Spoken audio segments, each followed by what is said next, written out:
Hi there, welcome back to my views and news. Thank God I'm back home. Now I think we can stay in touch. We can resume live chats too. Though I tried my best to be in touch with you during travel too, but it was long travel, 18 hours travel, two flights. Last night I returned to my country. Hopefully now we'll be able to stay in touch regularly. I don't think I missed anything during my month-long foreign trip. I covered each and every development related to Ethiopia, Eritrea, and Somalia, especially Ethiopia and Eritrea. Hopefully, in coming days, reporting will improve. Uh, Three news stories for you. With firstly, a senior TPLF leader, the Debrecen wing leader. Other delegation of the Debrecen wing has arrived in Addis Ababa reportedly.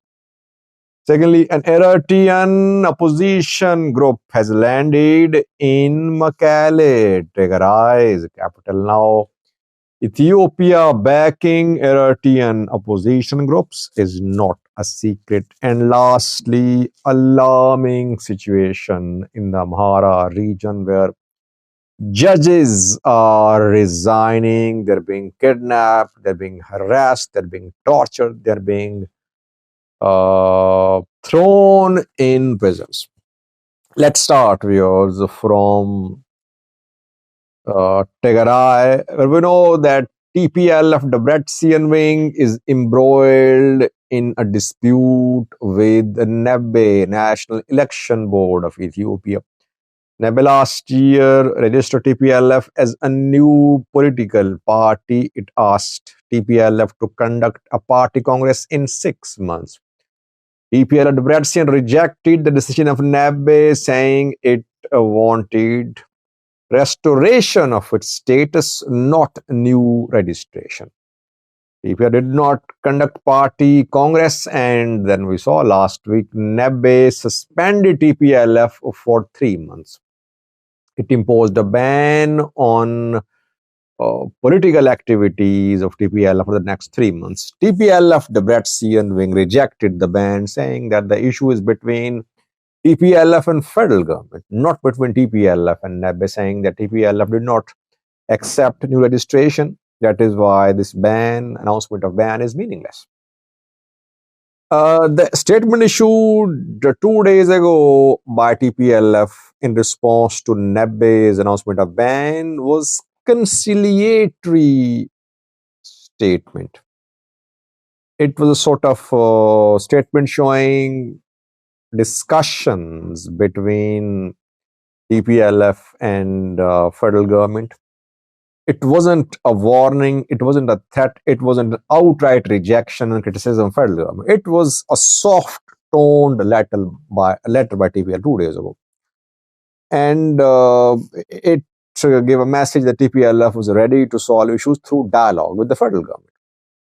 Now, a senior TPLF delegation has arrived in Addis Ababa reportedly. Alim Gebrewahid is there in Addis Ababa.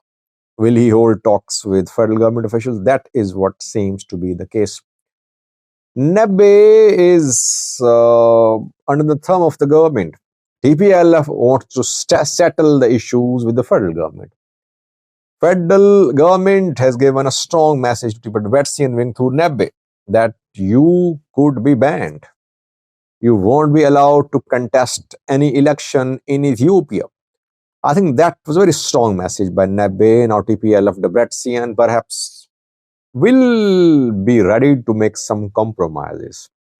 It will have to listen to federal government. Federal government wants his man in Tigray, Getachew, to continue till the holding of next election. TPLF wants to remove him.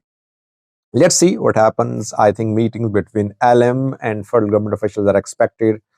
Hopefully, we'll get information from the ground, from Addis Ababa, and then we'll share with you what happens there. Will federal government restore TPLF as a party? Well, it's not easy, I think. Had the restoration been easy, it would have been done last year too. Nebbe refused to restore TPLF last year, saying it was not possible legally. So what will federal government do now? Let's see. We'll have to wait to see. So far, Tigray People Vision Front is definitely fighting on multiple fronts. It's fighting an internal conflict. It's fighting the federal government too. It is a challenge for TPLF to remain intact and to remain politically alive. Keeping in view that the ban could be extended and its registration could be cancelled as well. Secondly, viewers, Eritrean opposition group members have arrived in Tigray, Mekele's capital. TPLF has long been accused of backing Eritrean opposition groups. Now, PP is doing the same too. Prosperity Party-led Ethiopian government is backing, arming, organizing Eritrean opposition groups on Ethiopian soil.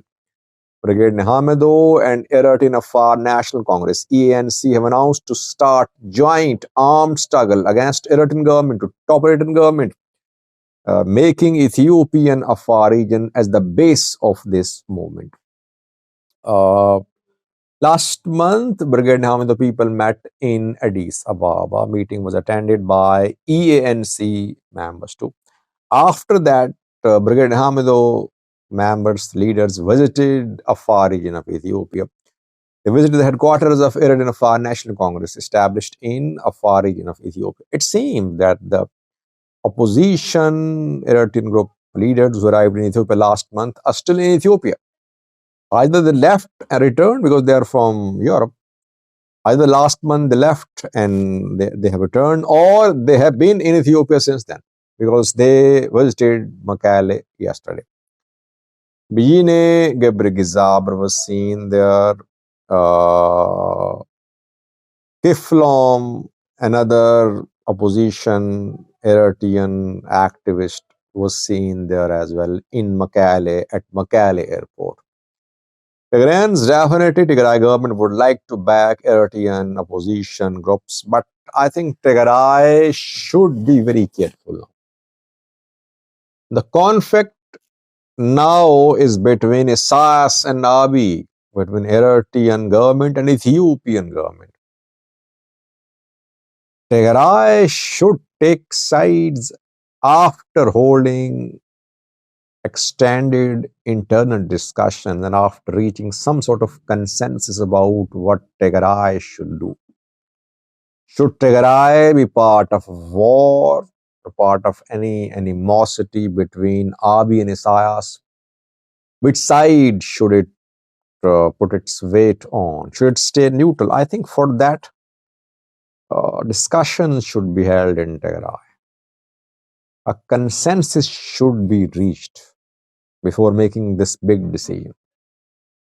It's not that Tigray is openly backing Abiy, organizing opposition groups, but that is what Abiy would like Tigray to do.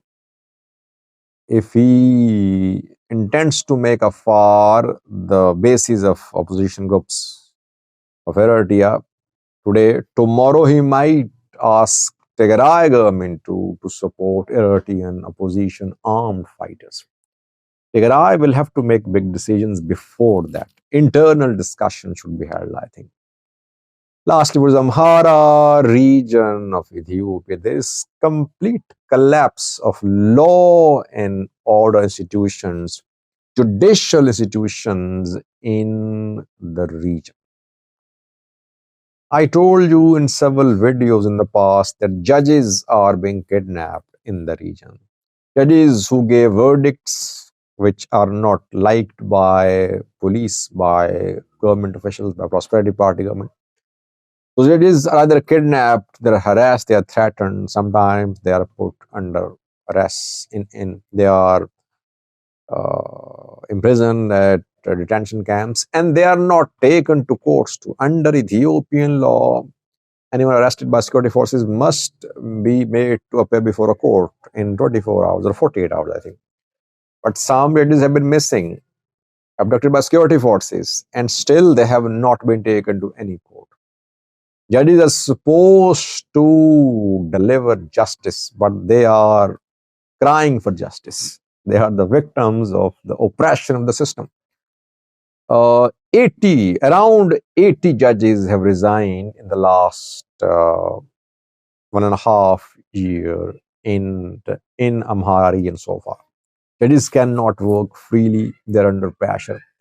If they give independent decisions, they are kidnapped by security forces. If they give verdicts against Fano fighters, Amhara activists, they are portrayed as anti-Amhara, anti-Fano, anti-Amhara struggle.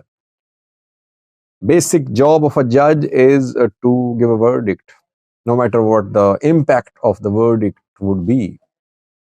But judges are not being allowed to work freely in the region. There is complete collapse of the way judiciary works in Ethiopia. Judiciary has never been independent in Ethiopia. By the way, if there is no independent judiciary in a country, that country cannot dream of having democratic institutions, because judiciary gives you relief whenever security forces, government, they cross red lines against people, against activists. The people, common men, activists, they go to judiciary. Judiciary gives them relief.